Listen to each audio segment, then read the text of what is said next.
Hello friends, મારી YouTube channel જલપાઝ રેસીપીમાં તમારું સ્વાગત છે। આજે આપણે બજાર જેવી જ આલુ સેવ બનાવવાના છીએ।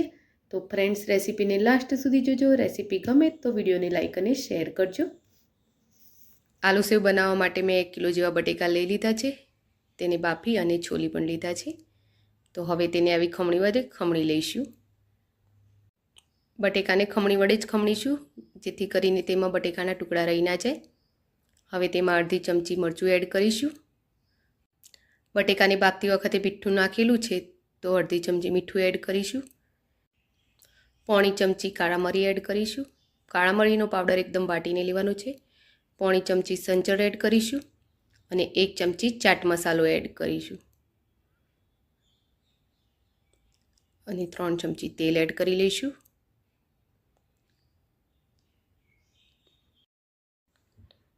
બાઉલના માપ પ્રમાણે જોઈએ તો આ 1.5 બાઉલ બટેકાનો માવો છે, તો 1.5 બાઉલ ચણાનો લોટ એડ કરવો પડશે।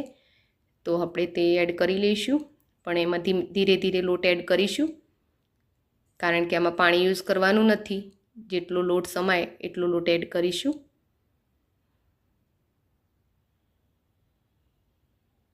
એને હળવા હાથે મિક્સ કરી લઈશું।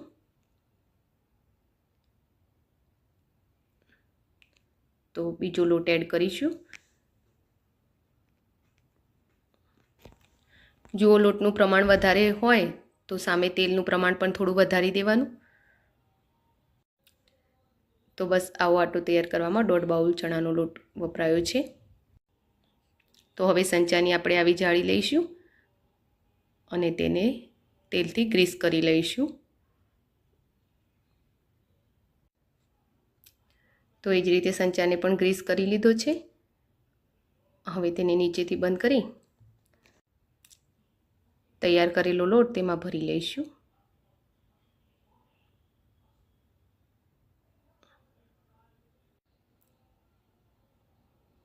તો હવે તેને બંધ કરી લઈશું। કડાઈમાં મેં તેલ ગરમ થવા મૂક્યું હતું, તો તે ગરમ પણ થઈ ગયું છે। તો હવે તેમાં આપણે ફક્ત 3 જ વાર હાથ ફેરવી એટલી જ સેવો પાડવાની છે અને તેને થોડી વારમાં પલટાવી લઈશું।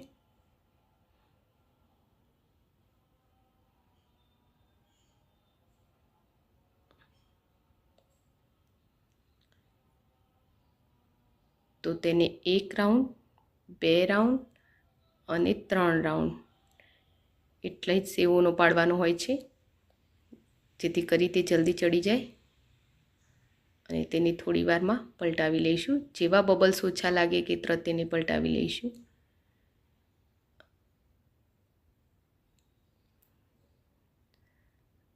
બસ હવે તેને કાઢી લઈશું। તો આ જ રીતે આપણે સેવ રેડી કરી લઈશું બીજી બધી। તમે જોઈ શકો છો સેવ કેટલી ક્રન્ચી બની છે। તો તમારે વધારે સોલ્ટી જોતી હોય તો ઉપરથી થોડું સંચર ભભરાવી શકો છો। તો રેડી છે આપણી આલુ સેવ। હવે